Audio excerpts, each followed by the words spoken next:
Baik, selamat siang. Salam sejahtera untuk kita semua. Salam, Om Swastiastu, Namo Buddhaya, salam kebajikan.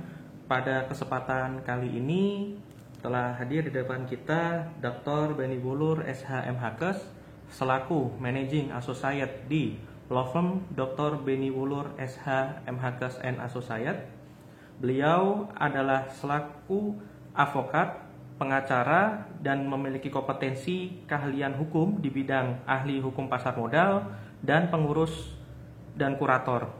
Adapun pada kesempatan kali ini beliau akan memaparkan pandangan hukum tentang strategi untuk upaya mendapatkan pembayaran dari Indosuria yang dinyatakan pailit oleh pengadilan. Agar lebih jelasnya untuk pemaparannya, waktu dan tempat dipersilahkan. Baik, selamat siang teman-teman semuanya ya. Jadi kembali lagi bersama saya Dr. Benny Wulur, SH.M.H.Kes. Kali ini saya akan bahas mengenai masalah Indosuria ya. Jadi Indosuria seperti kita tahu sudah pailit ya, sudah diputuskan kemarin. Dan sekarang sudah diumumkan, seharusnya kita semua juga nanti akan segera bisa lihat pengumuman korannya ya, kapan rapat kreditur pertama dan sebagainya, kemudian kapan kita harus daftar ya. Nah di sini teman-teman harus perhatikan ya, bahwa kalau nanti kita sudah lihat pengumuman korannya dengan batas akhir tanggalnya tanggal berapa, itu harus segera kita jalankan ya, jangan sampai kita terlambat daftar.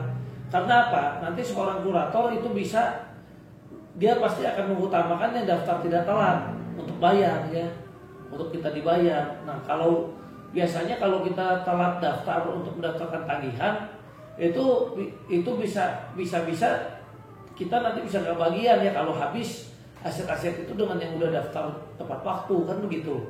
Jadi janganlah sampai kita telat daftar ya. Dan surat kuasanya kita perhatikan, banyak juga lawyer yang kebetulan mungkin kurang paham mengenai masalah pengurusan kurator, itu surat kuasanya sedikit berbeda ya untuk membuat pengajuan tagihan ya. Jadi berbeda dengan kalau kuasa perdata biasa atau pidana ya, karena ini perdata khusus masuknya. Ya nanti kita bisa bantu juga untuk buat formatnya. Karena saya sendiri selain sebagai lawyer juga seorang pengurus dan kurator juga ya. Jadi disinilah kita harus waspada dan hati-hati. Nah di sini teman-teman saya mau kasih tahu, kalau ini pilot ini bukan akhir dari segala-galanya ya. Kita mesti waspada. Ya kita nggak pernah tahu ya pilot ini kuratornya independen atau tidak. Kita berharap independen. Nah cara menguji seorang kurator itu independen atau tidak tentu bisa dilihat dari kinerjanya, apakah dia profesional atau tidak, kan begitu. Contoh kurator yang profesional, setelah dia pilot misalnya, saya ambil contoh ya, tentu kurator akan segera melakukan dia melakukan sesuai dengan perintah undang-undangnya ya, karena seluruh aset saat itu juga demi hukum terjadi sita umum. Ya, nah kurator itu bisa segera bertindak untuk segera mencari aset ya, dia suratin seluruh bank yang ada, dia suratin BPN, dia suratin kantor pajak ya, untuk mengecek di mana aset-aset itu berada karena sudah sita umum.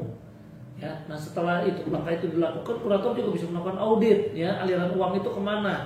Kalau aliran uang itu masuk kepada pribadi-pribadinya atau kepada perusahaan-perusahaan Indosuria yang lain, misalnya ada anak perusahaannya dan sebagainya, atau ada perusahaan apapun juga, ternyata ada aliran dananya dan ada dugaan itu sebetulnya memang aliran uang itu adalah milik perusahaan dan betul-betul bisa dibuktikan, maka kurator itu bisa melakukan segera gugatan untuk menarik aset-aset itu kembali masuk kepada budel pilot.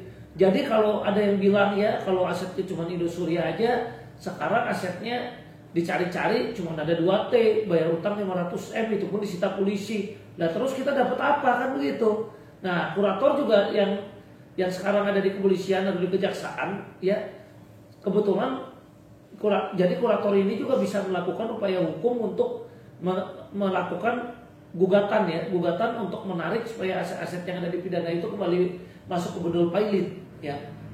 Saya kebetulan S3 saya, doktor saya mengambil judul tentang seorang kurator yang sedang bertugas untuk melakukan pemberesan tapi asetnya ada disita secara pidana ya. Nah waktu itu saya kupas ya, dan saya lakukan penelitian. Salah satunya itu koperasi Pendawa, ada sebagian asetnya berhasil kembali setelah melakukan gugatan ya. jadi masuk lagi ke budel pilot. Nah ini yang kami harapkan juga dari kurator-kurator yang ditunjuk ya dan sudah disahkan oleh pengadilan untuk segera melakukan upaya-upaya hukum ya, baik melakukan karena gini, menurut kami tidak adil rasanya kalau yang dibereskan hanya lapor pidana. Kan ada juga yang dalam kondisi sakit, udah tua, nggak sempat datang ke polisi, nggak sempat di BAP. Ya masa gara-gara itu seluruh asetnya hanya dibagikan ke yang lapor pidana? Itu menjadi tidak fair ya. Sementara kalau tugas kurator, jadi kalau pidana sebetulnya lebih tepat adalah menurut saya pidana itu sifatnya untuk pembuktian, untuk hukuman badan. Ya, dia dihukum seberat-beratnya atas sesuai dengan perbuatannya, kan begitu. Ya, jadi itu untuk bukti, oh dia telah melakukan ini sehingga bisa untuk majelis hakim menjatuhkan putusan. Sementara menurut pendapat hukum saya, untuk pembagian kepada para nasabah, kepada para kreditur lebih tepat ya di sinilah karena kalau pidana ini saya mau jelasin prosesnya. Ya, di pidana dari lidik ya ada gelar perkara naik ke sidik ya. Naik ke sidik kemudian gelar perkara lagi naik tersangka. Nah kadang-kadang di situ juga nasabah juga nunggu tersangka 2 tahun aja mesti tersangka belum naik lagi ke jaksa sampai tahun berapa nih pidana baru selesai ya. Nah setelah tersangka baru P21 nih ke jaksa ya. Jaksa baru menyidangkan di PN ya. PN juga perlu waktu lagi mungkin taruhlah 6 bulan gitu ya atau 5 bulan ya. Nah kita perlu waktu lagi. Nah setelah sidang terdakwa kalau ada yang nggak puas bisa banding ya, bisa kasasi, bisa PK ya. Nah habis inkrah kan baru biasanya kalau toh memang diperintahkan dibagikan kepada para korban. Tapi kalau hanya dibagikan kepada para korban yang hanya kesebetulan sempat lapor pidana dan padahal di situ ada bukti-bukti uang itu tidak hanya milik yang lapor pidana, semua juga bisa buktikan ya dengan adanya biliar, dengan adanya perjanjian dan sebagainya. Mereka juga berhak. Nah, sehingga lebih tepat memang kalau dan bedanya nih ya, bedanya pidana dengan perdata itu apa? Di kepolisian, kalau polisi sudah lakukan sita, misalnya katakanlah dianggap cuci uang karena orangnya ditahan, ada kekhawatiran lepas dari hukum kalau nggak cepat-cepat dilakukan pelimpahan ke jaksa, karena kan kita tahu ya penahanan itu ada waktunya ya, 20 hari di polisi diperpanjang 40 hari, kalau lebih dari 9 tahun itu bisa tambah lagi 60 hari jadi paling 120 hari. Nah ternyata polisi belum bisa menemukan, harus cepat dilimpah ke jaksa. Nah kalau udah dilimpah ke jaksa kan polisi tidak cari lagi asetnya. Kan banyak aset-aset yang belum ada. Nah bahkan di sini saya pikir juga harusnya di pidana itu hanya untuk pembuktian, untuk dilakukan menentukan hukuman ya, hukuman yang setimpal daripada pelaku. Nah tapi kalau untuk pemberesannya menurut saya lebih tepat memang dilakukan oleh kurator ya. Jadi kurator melakukanlah audit ya, kemudian melakukan juga gugatan ya, supaya aset yang disita pidana itu ditarik lagi masuk kepada budel pilot.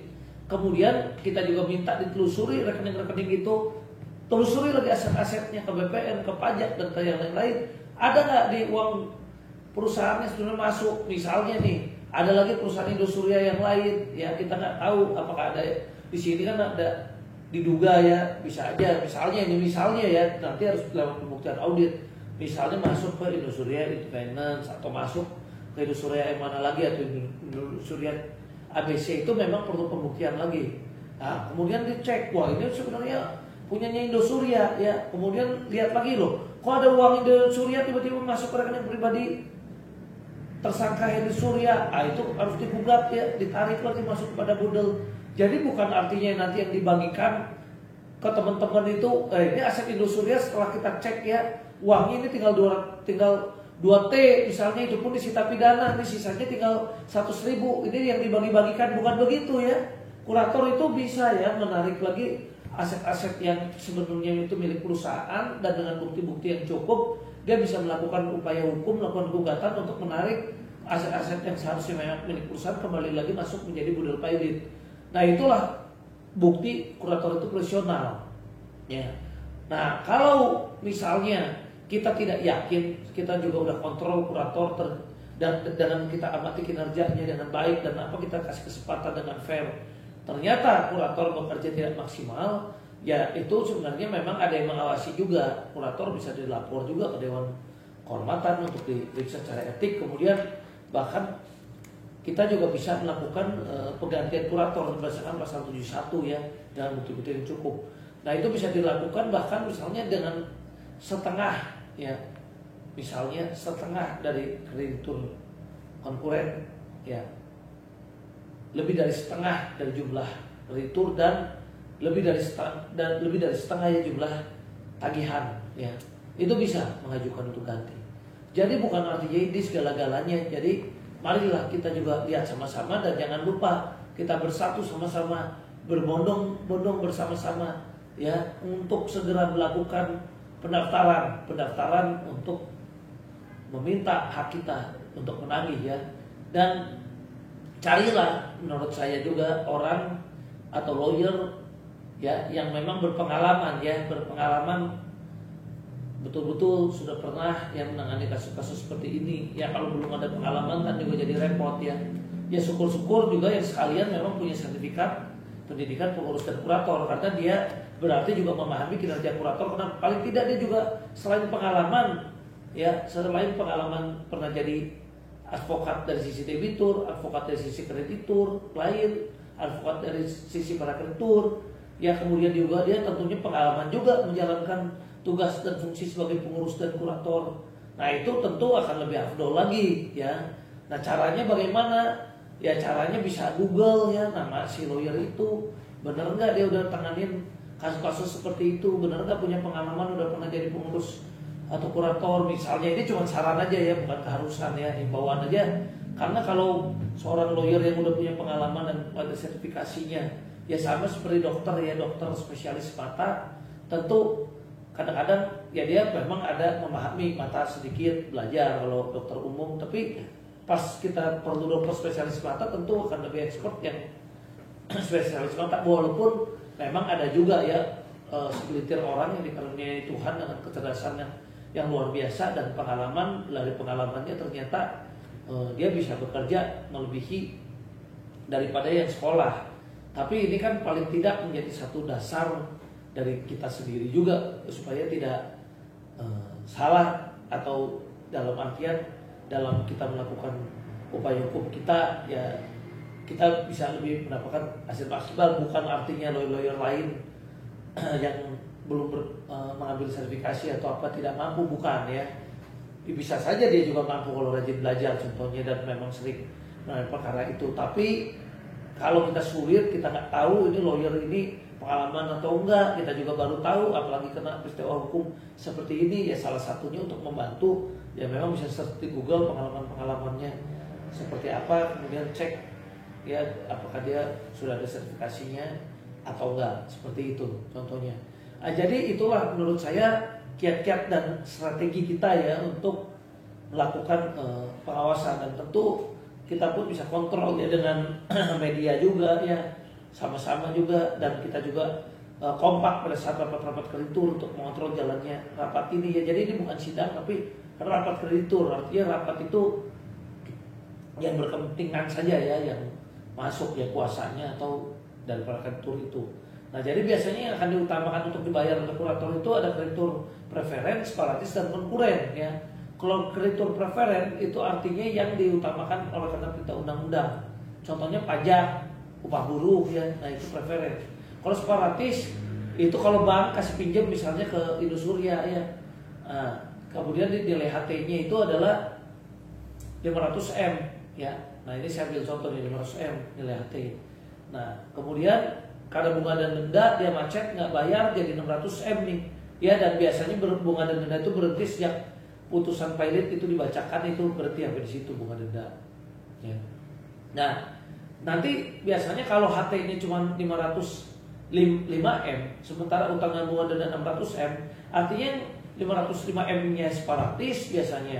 Nah yang tidak tercover di HT-nya itu yang jadi konkuren ya. Jadi kalau kreditur konkuren adalah kreditur ya yang tidak punya jaminan atau tidak, kreditur itu dia tidak pasang HT terhadap aset debitur ya, sehingga dia tidak punya jaminan apa-apa. Nah itu disebut kreditur konkuren ya. Nah, jadi kira-kira demikian strateginya ya. Jadi kita kawal, kita daftar, kita awasi. Jadi nanti biasanya kalau sudah ada yang laku, ya itu kurator akan melakukan pembagian secara proporsional dan dia tidak boleh untuk mengutamakan satu orang atau satu golongan. Dia betul-betul harus perhatikan seluruh kreditur dengan adil, objektif, dan dengan baik. Maka kita berharap, kita doakan kurator yang sekarang memiliki integritas yang baik, independen, dan betul-betul pro nasabah. Ya, tapi seandainya nanti kita kontrol sama-sama adanya suatu kejanggalan dan sebagainya, ya tentu ada perangkat-perangkat yang tadi saya sudah sampaikan ya, bahwa ada kurator itu mesti ada dewan kehormatan, ya kan, ada hakim pengawas juga yang mengawasi, ya. Jadi di sini kalau prosedur kepanitraan ada hakim pengawas, ya ada hakim pemutus juga kan begitu ya. Nah, jadi nanti selama kita rapat ya dan sebagainya betul-betul kita perhatikan ini dan jangan terlambat ya, segera daftar ya, segera daftar untuk tagihan Anda dan jangan salah lagi surat kuasanya, harus betul ya. Jadi nanti juga biasanya akan dilakukan juga verifikasi ya kalau ada perbedaan jumlah ya. Nah, itu biasanya akan dicek juga asli-aslinya dan sebagainya. Ya, demikian dari saya. Salam sehat. Seandainya ada kata-kata, perbuatan dan apapun juga yang tidak saya sadar telah saya lakukan di dalam diskusi kita kali ini, maka saya mohon maaf sebesar-besarnya. Kritik dan saran yang membangun tentu sangat saya terima. Terima kasih.